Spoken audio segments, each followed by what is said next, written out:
আজ একটু রামকৃষ্ণ সঙ্ঘের সূচনা বরানগর মঠের বিষয়ে কিছু আলোচনা করব।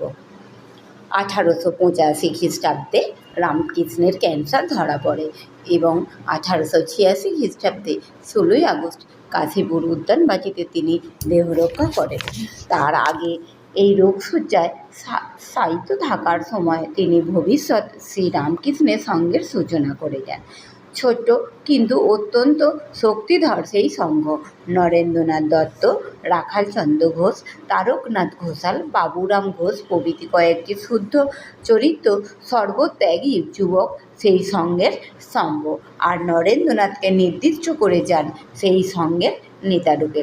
শ্রীরামকৃষ্ণের অন্তর্ধানের পর বরানগরে একটি পুরো বাড়ি ভাড়া নেওয়া হয়।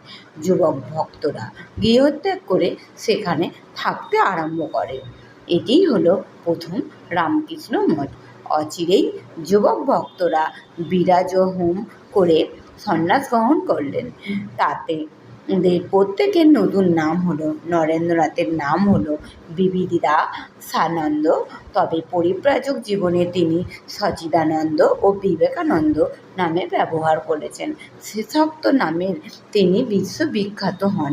এখানেই উল্লেখ শ্রীরামকৃষ্ণের 16 জন সন্ন্যাসী শিষ্য থাকতেন।